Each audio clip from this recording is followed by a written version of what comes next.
Good evening. Thank you so much for joining us here in our beautiful Jim Moran building for the Women's Entrepreneurship, the impact and pathways on the region and society of our very special women entrepreneurs and the men who support them. The Jim Moran mission statement, inspiring innovation, instilling compassion and igniting an entrepreneurial mindset in the next generation of leaders. We hope that our school that is 2 years old is continuing to do that. We're very, very excited about fostering women entrepreneurs and men too, and to help them to grow in their business. Let me tell you a little bit about the history of the Jim Moran School of Entrepreneurship here at Florida State University. We were the first public university to have a school of entrepreneurship outside a college of business. The Jim Moran School started its classes in the fall of 2017. And you can see from this slide, unless I'm blocking some of it, that we have grown quite a bit from our very first time when we started with just 2 degree programs in commercial and social entrepreneurship.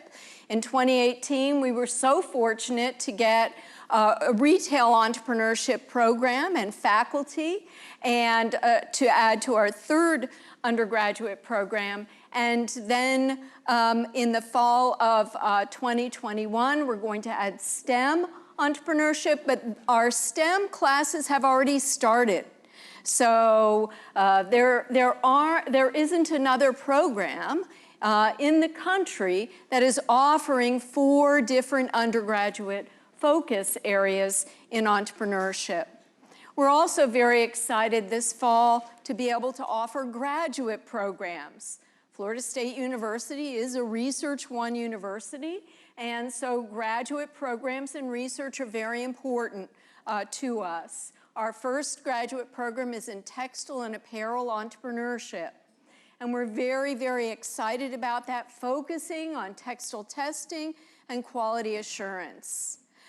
In the fall of 2020, we're going to start 2 more graduate programs. Master's program in hospitality and entrepreneurship, because we know of the explosive growth of boutique hotels all over the world, and also product development and entrepreneurship for those undergraduate students who graduated with a bachelor's degree and may have always been thinking about a product that they wanted to develop. We can help them in the master's degree. So we're very excited that within a few short years, we have a very substantial undergraduate program and a very growing graduate program. Eventually, we hope to have PhD programs as well. But we'll take a couple years to do that.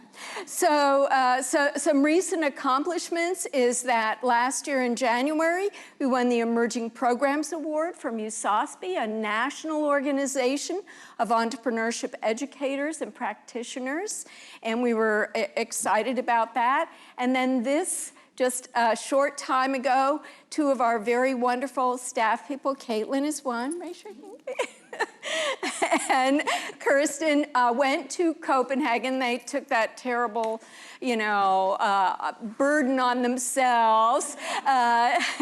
Stockholm, sorry. It's over there. And it was cold. So they actually worked on presentations for us, and we won the Interdisciplinary Entrepreneurship Award.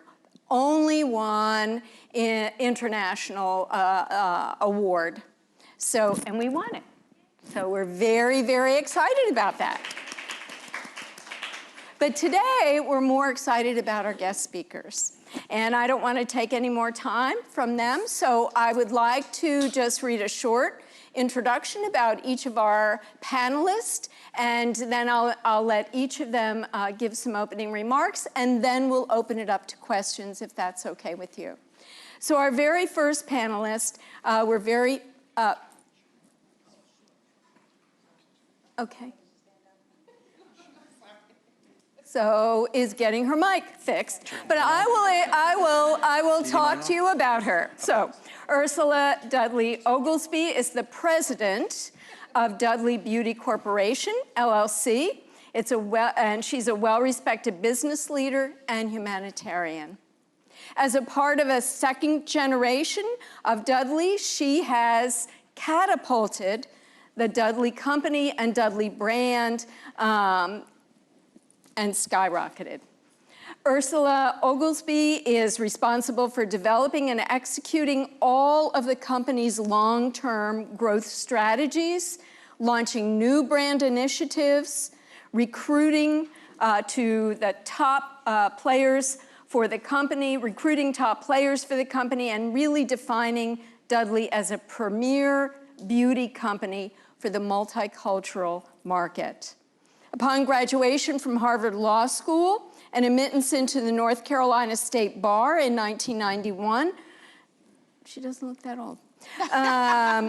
Ursula became the general counsel, director of customer service. From 93 until 2003, she ascended to senior level positions with Dudley's product marketing group. Dudley Cosmetology University and sales, where she oversaw research, development, marketing research, and strategic planning. In 2003, Ursula became the Chief Operating Officer of Dudley Products Incorporated, which entailed overseeing manufacturing, accounting, MIS, legal, and human resources. In 2008, Ursula became president and CEO of Dudley Beauty Corporation, LLC, to continue the legacy of her parents, Joe and Eunice Dudley. I think we ought to just applaud her right now, and before she even says a word, because that's so fabulous. Okay, we're going to give her just a second to relax while I talk about Mr. Gordon Hester. Gordon has been involved in the Direct Selling Association for almost 30 years. Again, he doesn't look that old, right? He is well known in the industry for playing a large part in helping build one of the largest global distributions in the history of the industry, with sales of more than $8 billion and an organization of 100,000 distributors in over 25 countries.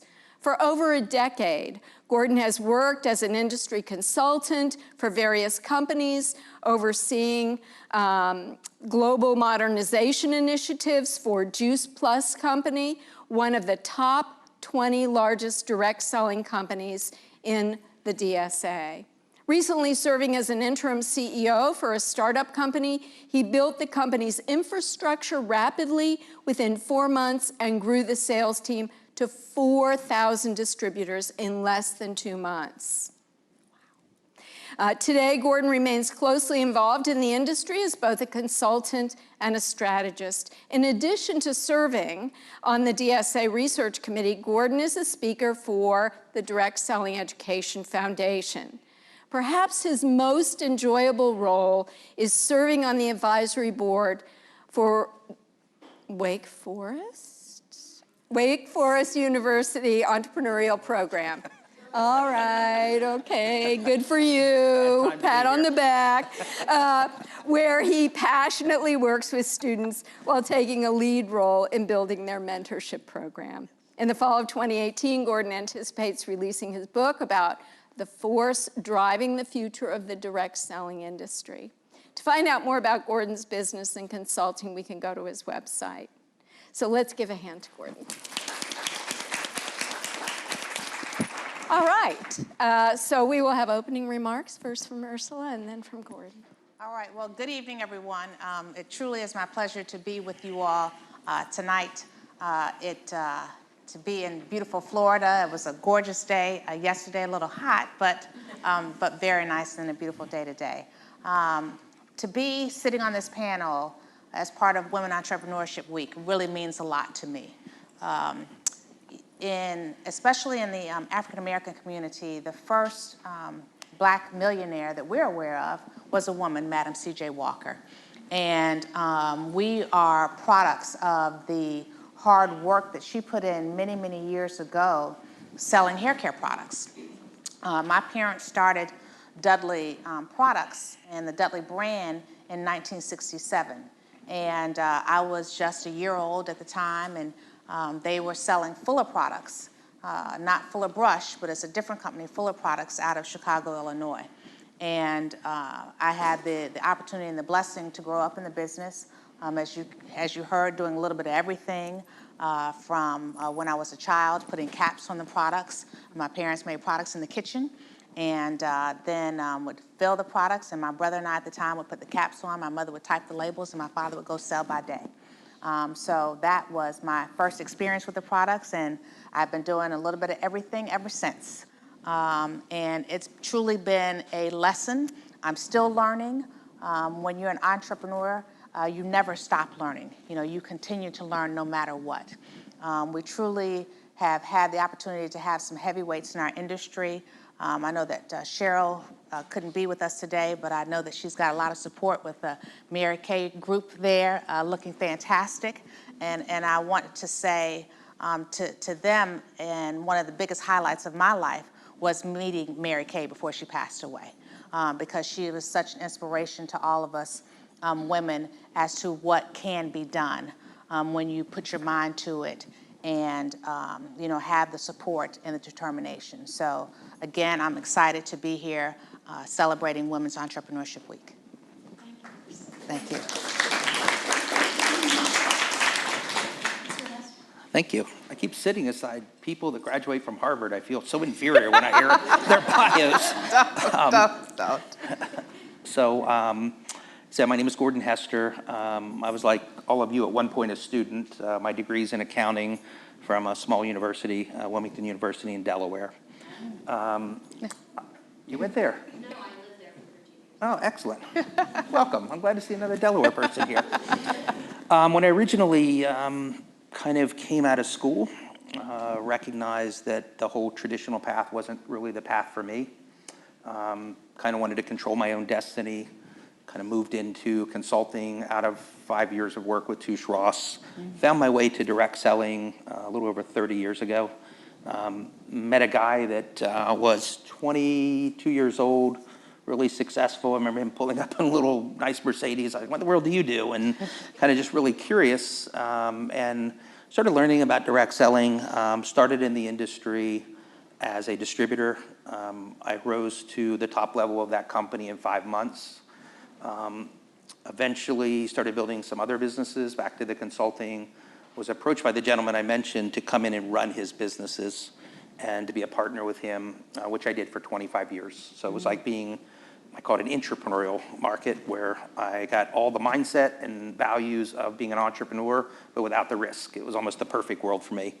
That was when we came together and built one of the largest direct selling distributorships in the history of the industry, one of the top 3. It's now we're 10 billion in sales, over 100,000 distributors in over 30 countries, and over 100 million in commissions. So we were pretty successful at that part of things. In the process of that, I retired in April 2016. And if you're an entrepreneur, you start recognizing retirement's sort of a concept, but not something you do.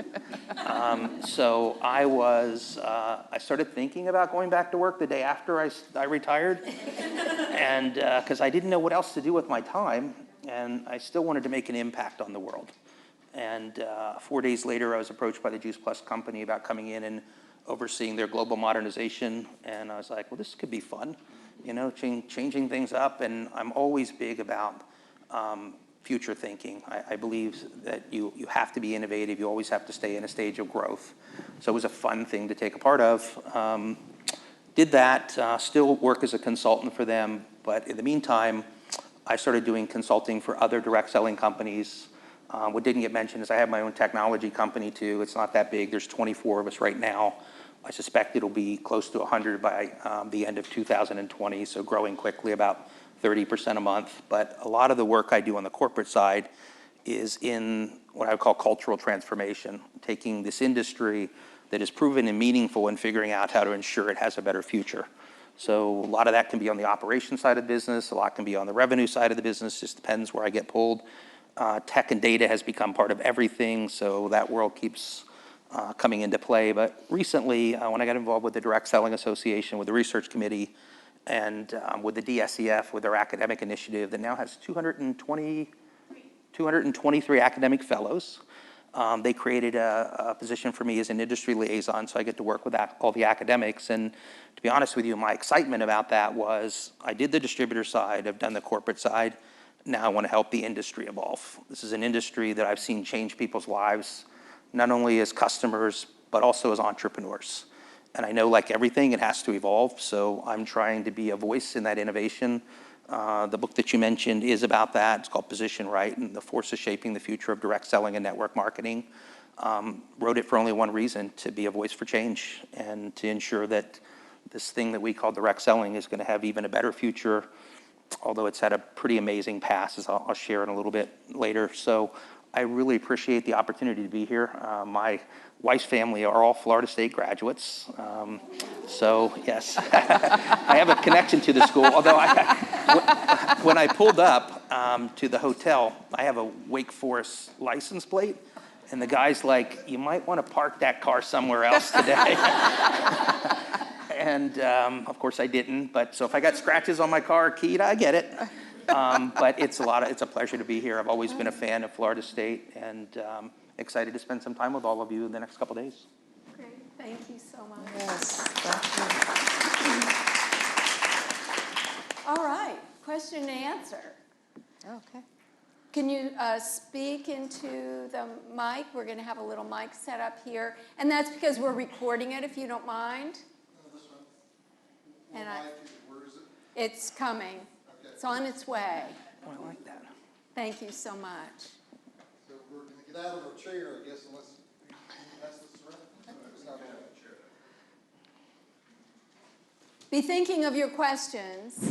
I mean, I have questions too I can ask, but I It's know. on, okay.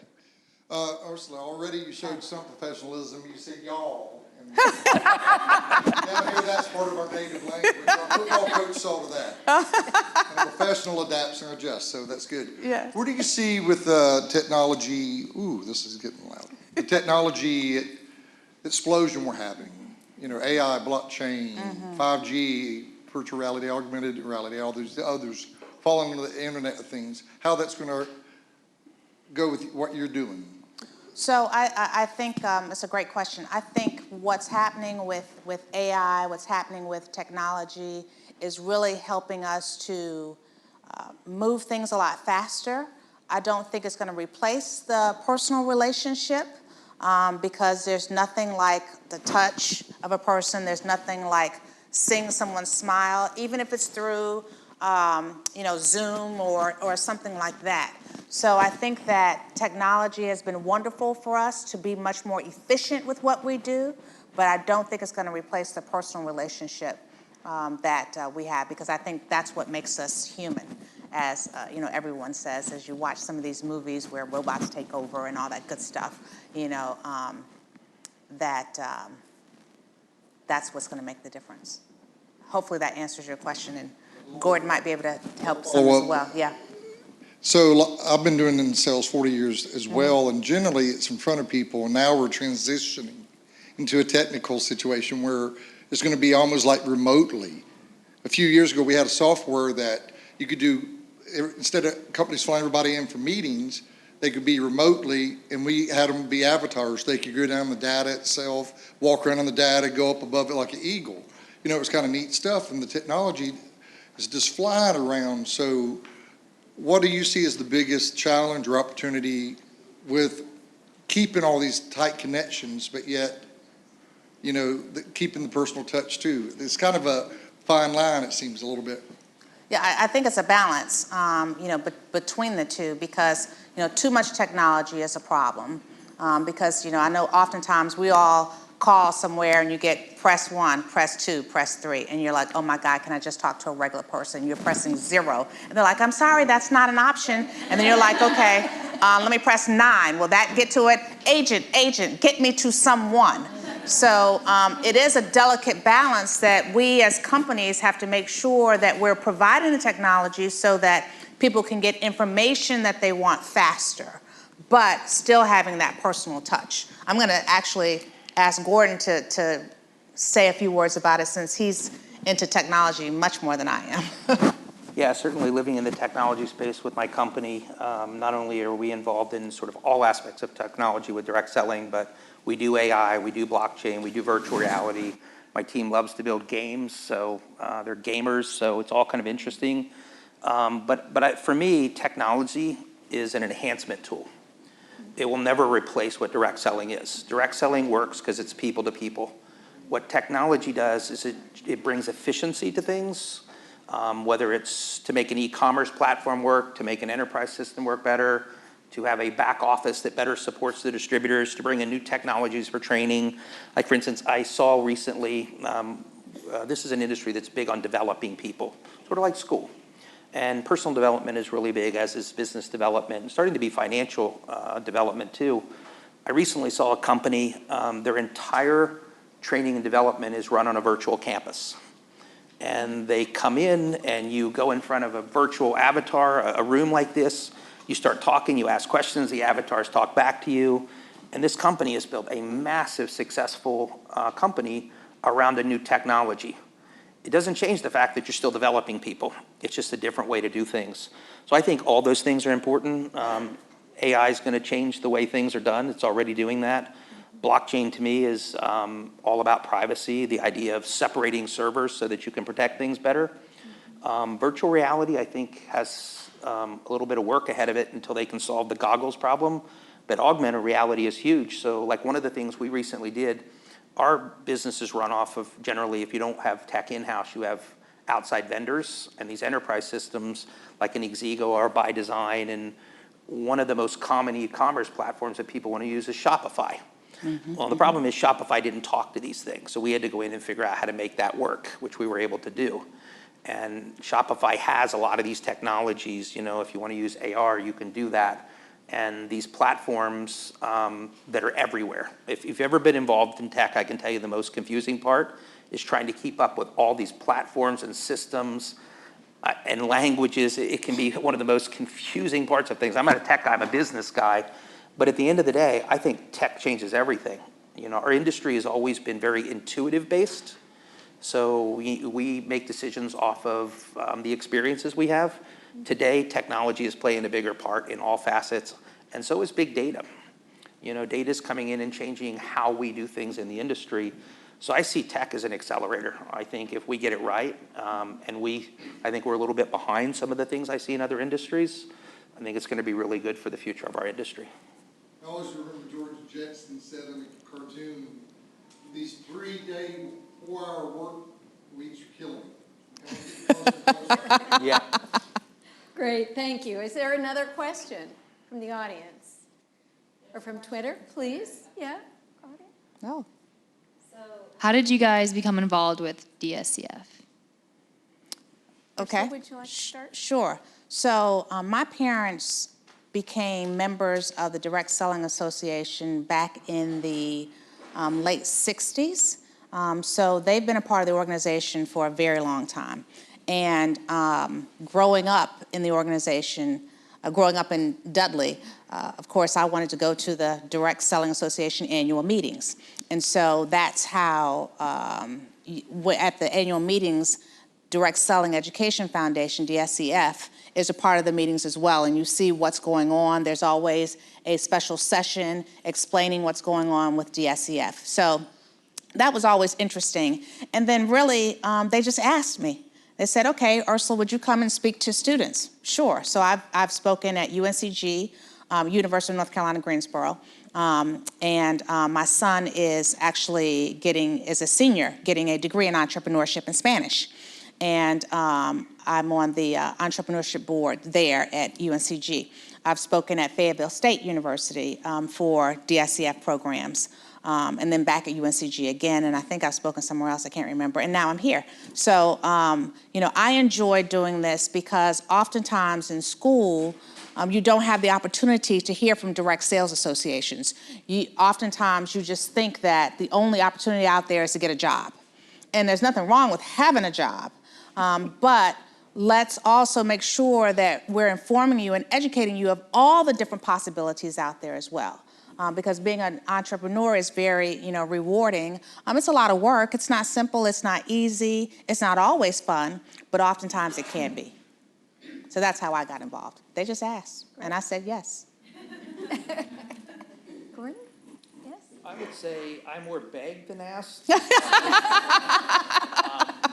I kind of recognized that the academic community was something that could add a lot of value into the evolution of our industry. There's many bright people that have skills and insights that we don't necessarily have. And I also knew the other part of it for me was that the students that we talked to now over, how many have we spoken to so far? Last count was about 70,000. So about 70,000 students. We understand in the US that the average age of a direct selling distributor is about 46.3 years old. So we recognize to ensure a better future, we have to begin to educate. We have to begin to, it still sounds the same to me. You want me to speak louder or? Oh, your lavalier got turned off. Okay. Not the first time I've been turned off, by the way.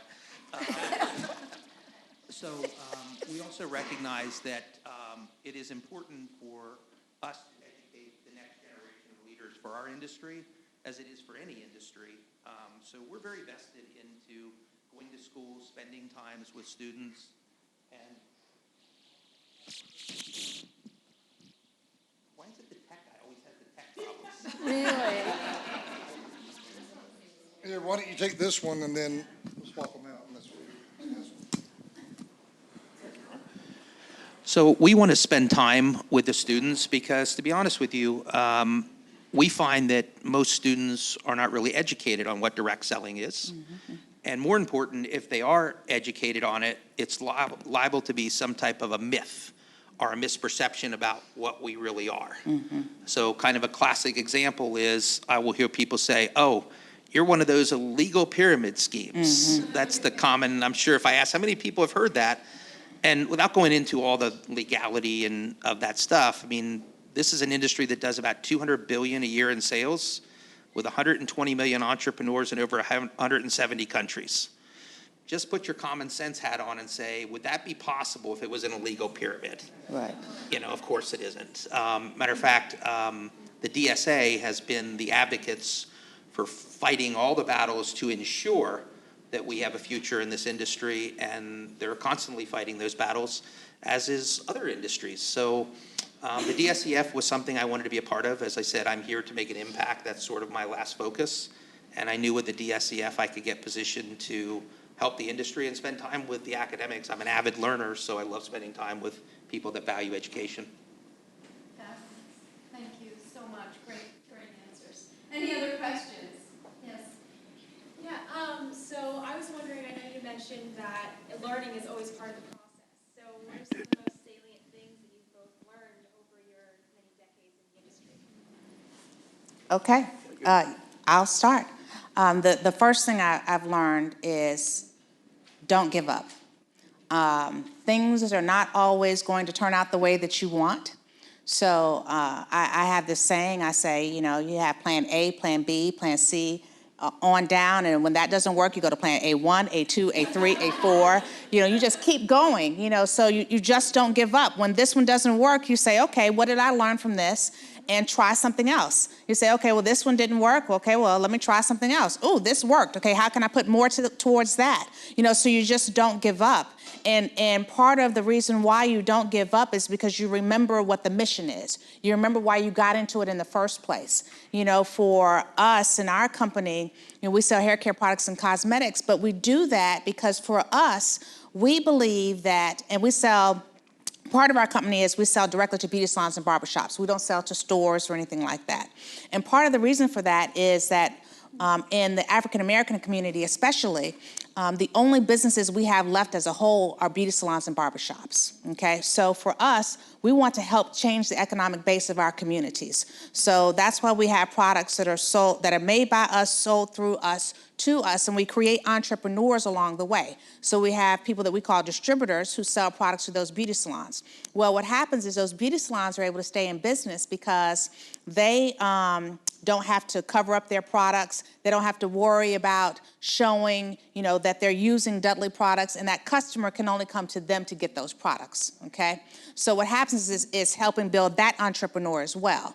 So for us and for me, it's about that mission of building entrepreneurs and changing the economic base of our communities. So when things don't go as planned, then I remember that and I say I can't give up, because what I'm doing is helping someone else in the process.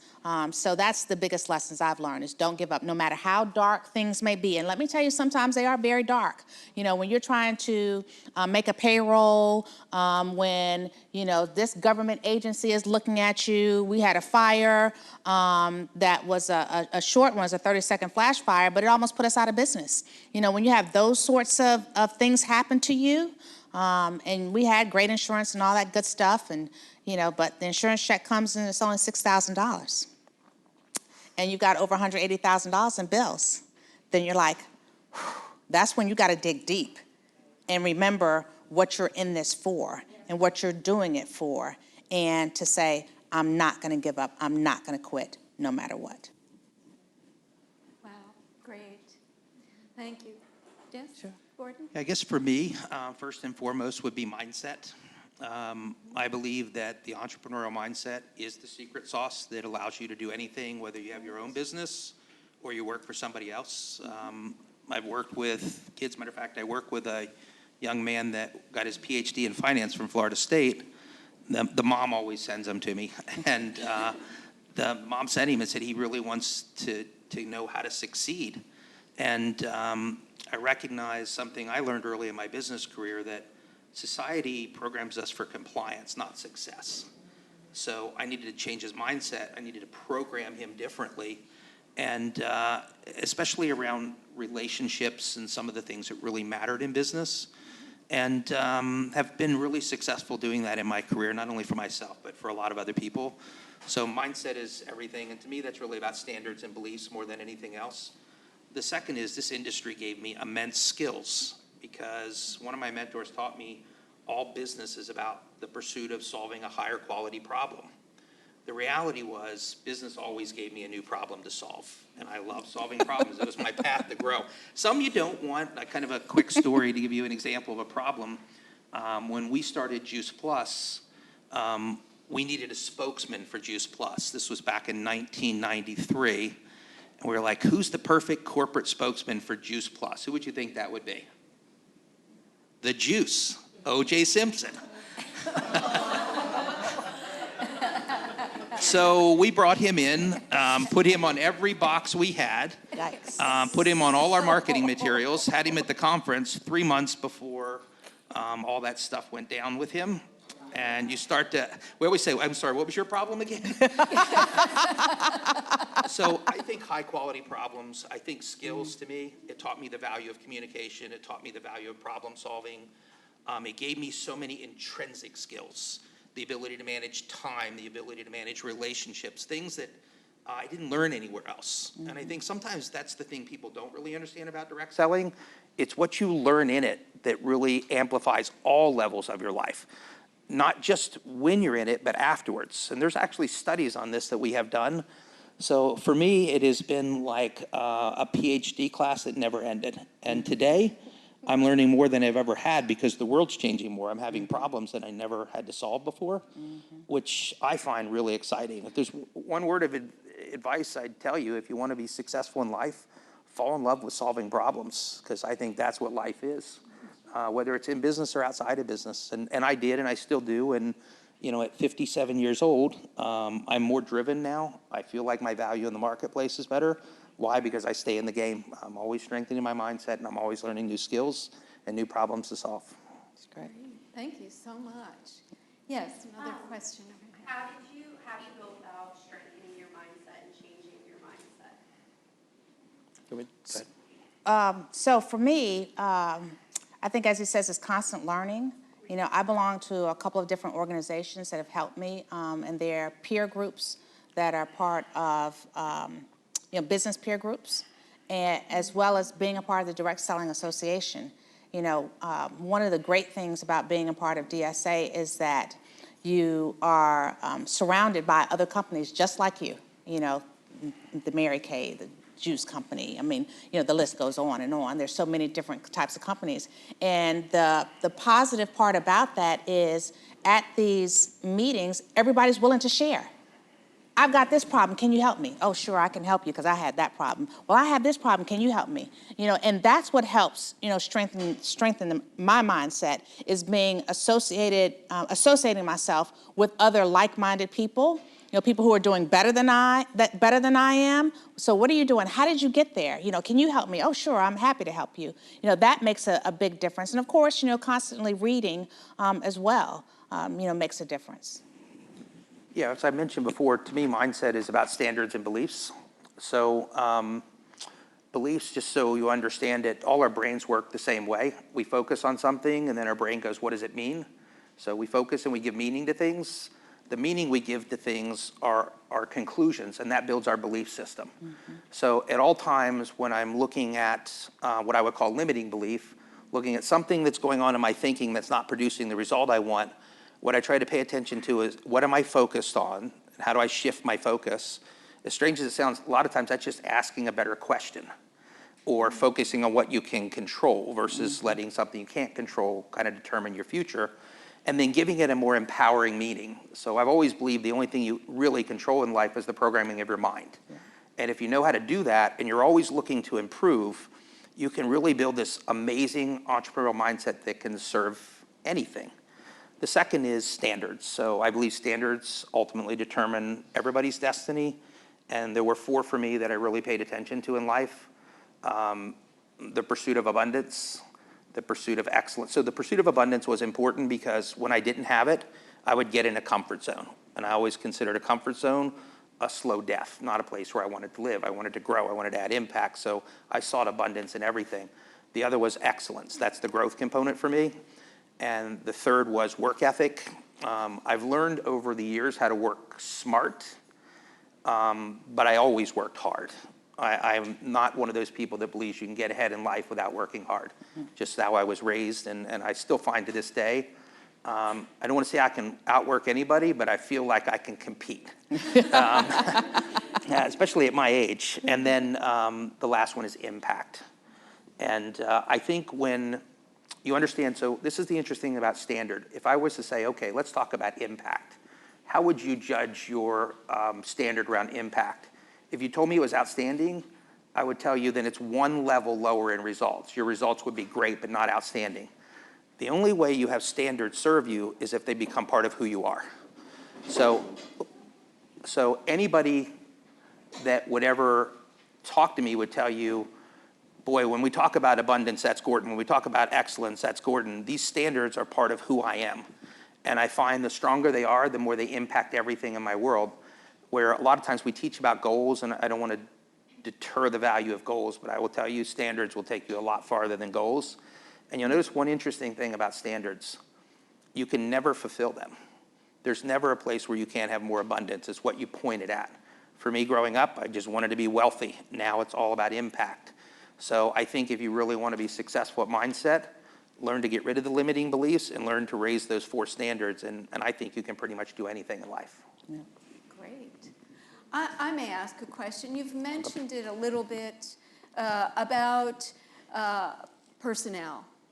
Direct selling, you have to depend on other people. You're working with other people. And that's probably the hardest thing for entrepreneurs, is to depend on others. You can depend on yourself. You can set the high standards for yourself. But when you're hiring other people, what do you look for in them that you found successful? For me, I think what separates the good from the great and looking for people is really their values. And I think it goes back to what Gordon is saying about standards. Because people, of course, experience, all that's nice and fine, but when you've got 2 people or 3 people who have the same experience, then what's going to separate one from the other? And it's going to be the values. Do their values align with what you're looking for, with what you want? Because if their values don't, and they've got all the great experience in the world, they're not going to be a good fit for you. So, for me, I've got to have people around me that I can trust. I've got to have people around me that will work as hard as I do. For me, I'm one of those leaders that you'll see me working just as much as everybody else, because I don't expect you to do anything that I wouldn't do. I'm one of those. I'm not one of those, presidents and CEOs that sits at my office and, just looks around. I can't do that. I'm walking around, what's going on here, what's going on there, what do I need to do here, what do I need to do there, let me think about the next thing. I think all of that is critical in looking for people is what is their value system? What is it that, is important to them? And if those things align with the organization, then that's somebody that, I want to hire. Excellent. Gordon? Yeah, it's certainly the world of recruiting entrepreneurs versus hiring people is very different. I have a lot more control in hiring. If I don't like somebody, I can get rid of them. If they don't do what it's necessary, I can get rid of them. In direct selling, we sort of inherit anybody that wants to chase whatever that dream is for them in this industry. And to be honest with you, I would say recruit a lot of what I would call entrepreneurs, people that talk about their why and talk about changing their life, and then you look at their work ethic and how inconsistent it is, and you're like, wow, they don't align for me. So there's a lot of motivating and developing in the entrepreneurial space, and there can be a lot of churn just by the nature of that. But when it comes to team building, to me, it's always been 3 words: will, can, and fit. So will somebody do the job? Can they do the job? And are they a fit? Core values, mission. And what I find is if you don't hold true to those things, what happens is the people in your culture become a cancer to your culture. You start getting things like entitlement and division and drama, and these cancers sort of eat away at culture. And to me, the reason we were so successful in a business is because I always saw this business as a cultural addiction game. How do I get people to stay? Customers and distributors, and to get them engaged. So culture is the differentiator for direct selling. Anybody that was in this space would tell you that's what makes us unique, that's what makes us special. It is people coming together around the mission. So I think it just varies depending on what you're taking, but I will tell you in life, this might sound a little harsh, but I always look at people as either the wind behind my back or an anchor around my neck. I have no problem cutting anchors, because ultimately, dragging anchors slows down my ability to help all the people that I can help. So I think you got to be careful not to get caught up in the wrong relationships or to try to have some confirmation bias or justify things that aren't right in your world. So we're very much aligned that mission drives everything, and culture is a big part of that. And surrounding yourself with positive people and not those who are negative. Great. Other questions from the audience? I know there was some other. Yes, ma'am. Do you mind coming up to we have it again? Yes. Thank you. It's right here in the center. Thank you so much. Thanks so much. You guys are fantastic. What is a book, like 1 or 2 books that each of you would recommend, especially for those of us who are entrepreneurs? We need to get fed in the ways you talked about, but also just books. So what's a good one? 1 or 2, if you don't mind. Sure.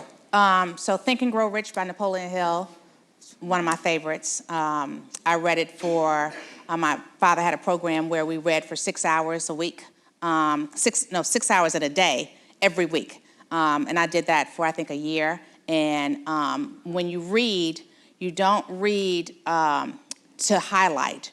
You read, and as you think of ideas, you write that down, okay?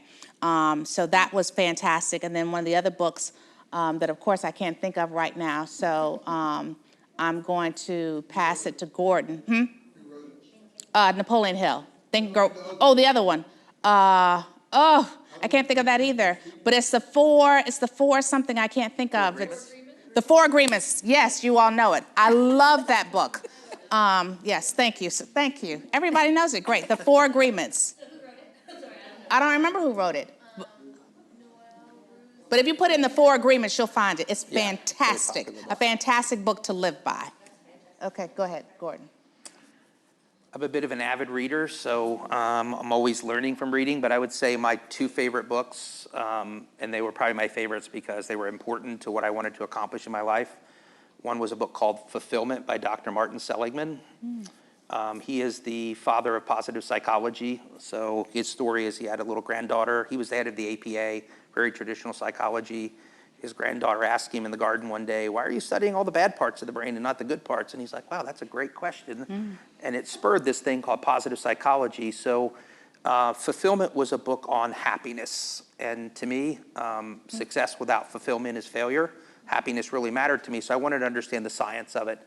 And that book was the science of it. And he is the architect of all things positive psychology, which is something that was really useful to me in the business world. The second was called The Power of Full Engagement by Dr. Jim Loehr, Loehr. This was written back in the 90s. He still is a peak performance expert. And people would come to him that were the best at what they're doing, trying to figure out how to get better. And what he realized is to get better, you have to manage 4 energy cycles: physical, mental, spiritual, and emotional. And this book was what happened when you don't manage those properly. So time management is everything to me, because time is the one resource we all kind of have to deal with. So when I read this book, I'm high on the mental part. I'm always working and grinding.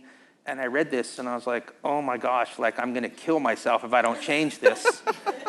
Just starting to see the consequences of it. And what it taught me to do was to run my life in 2-hour sprints. So, for instance, if I'm working hard, I'll go hard for 2 hours and then I'll take a break and go take a walk or just listen to music, whatever fills up those other things. So the interesting part of that story was when I read that book, that's where my whole financial picture changed. It literally had that big of an impact. And I think everybody thinks of time management as an allocation of time. I see it as properly managing these energy cycles, and this book was a huge wake-up call to me. May I have the name one more time? I was busy writing Dr. Loehr. The Power of Full Engagement. Great, thank you. You're welcome. Great questions, I know. Good. Any other questions? Don't be shy. Come up to the mic. Good. Thank you. 1,000, but I want to.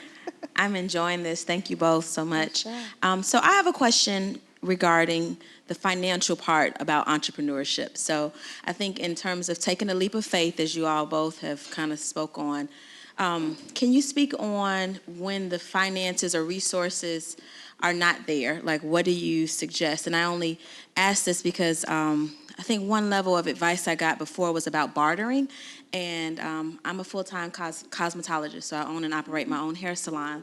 And just in that, I've learned that trying to track my going out and my coming in terms of my the finances, but what are some things and ways without having to take out loans that you all could speak on or recommend in terms of building, my continual business? So I could speak for hours about that. But since we don't have hours, I'll just say just a few quick things. Okay, so, first as an entrepreneur, you've got to decide, you got to have skin in the game, of course, right? And you've got to decide how badly do you really want it, whatever it is, okay? So for me, oftentimes people think that I inherited the company. No, I bought the company, okay? My parents sold it to me, okay? And I'm still paying for it, okay? All right? So it is not, one of those situations. And for me, in order to do that, I told you all we had the fire and that sort of thing. So for me, I really had to look and say, do I really want this? And if I want it, what am I willing to do? I had some consultants who were working with us, and they said, oh, Ursula, don't worry, we'll loan you the money, that sort of thing. Well, I said, okay, great. But then they told me they wanted a percentage of my company. I don't think so. So that's when I had to decide what I was willing to do. And so first thing I did was I cashed in my 401k, okay? And then I talked to my husband. He cashed in his 401k.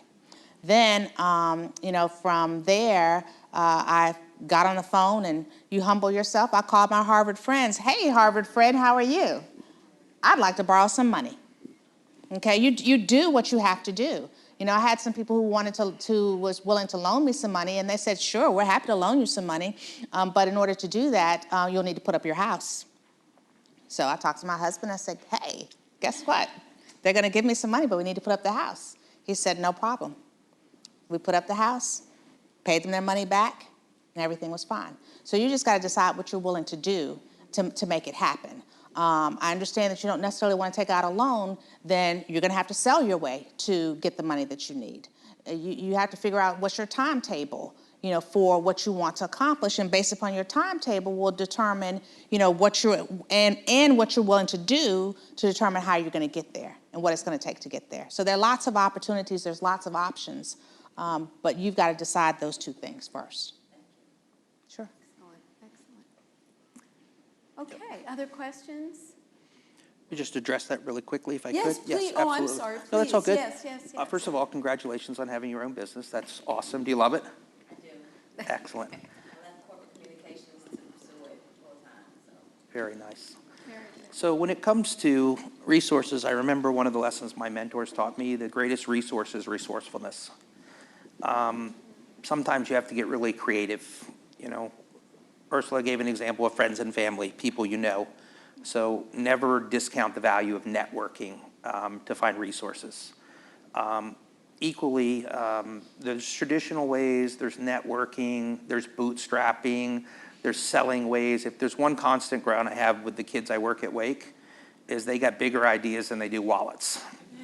And it's like, how do we solve this problem? And you start looking at their business model and giving them options and trying to be smart about how they ideate a business and all the systems and processes around that, how you go out and do customer discovery and validation and then scale from there, which is always the more expensive part of things.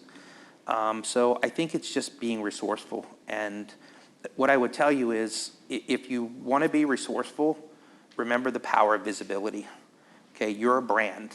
And if you're out in the marketplace and people see you, and they believe in you, they believe in what you're doing, they believe in your mission, anything becomes possible. So much of what I've done is through visibility. And equally, I can look at, like, direct selling is a good example.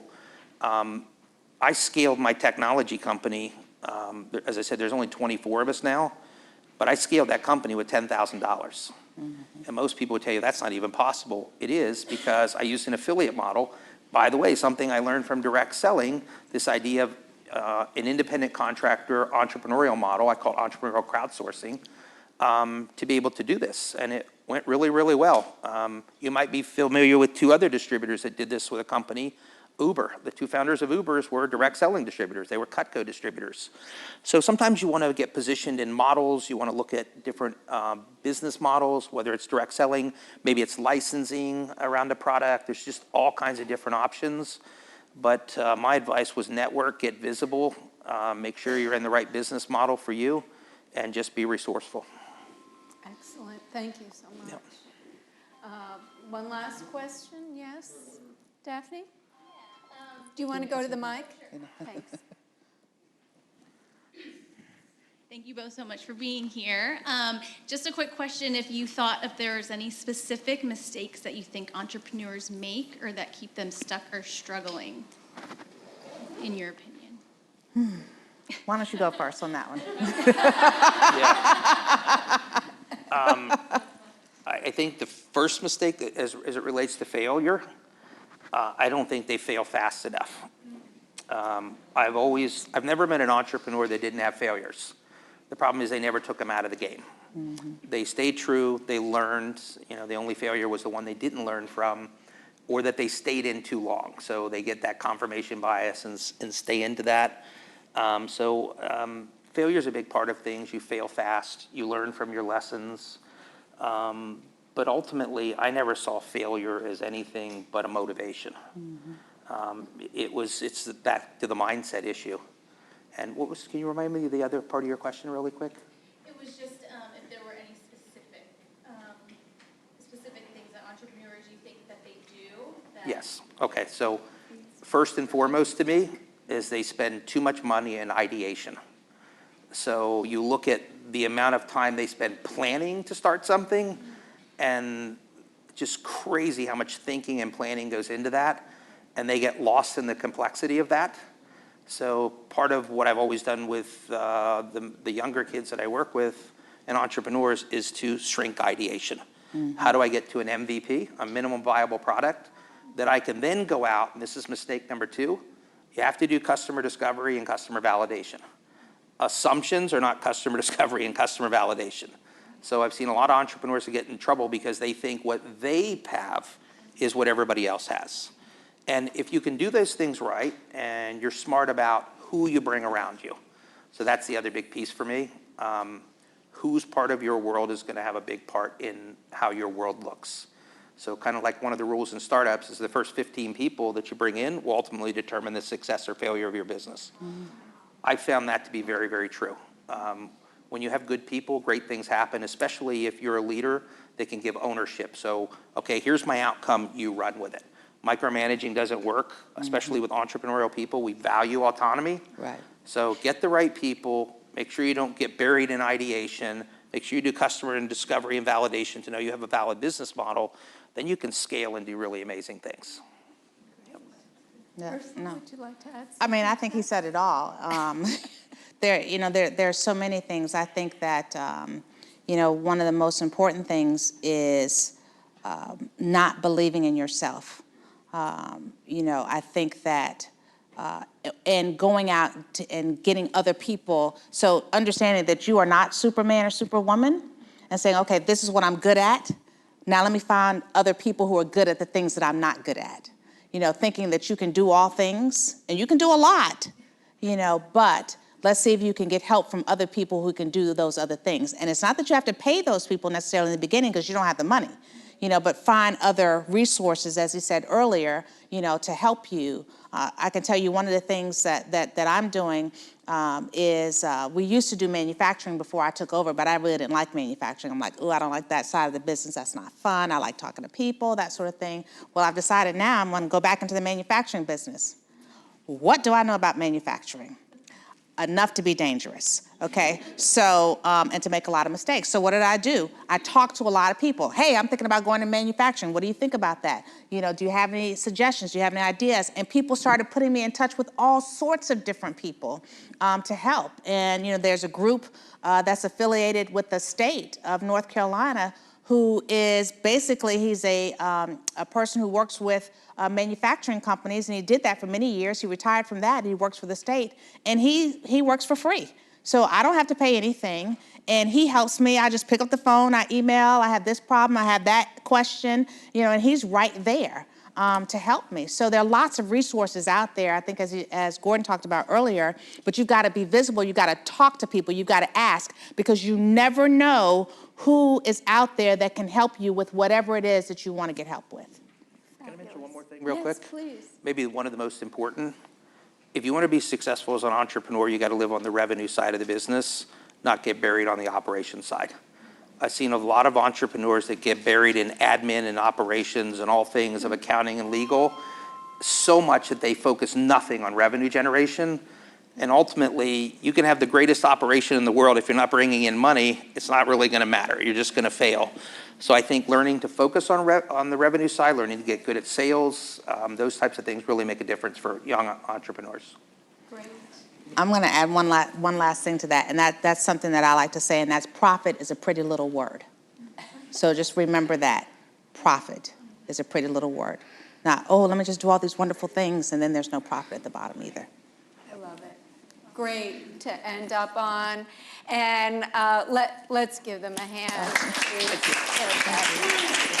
Thank you.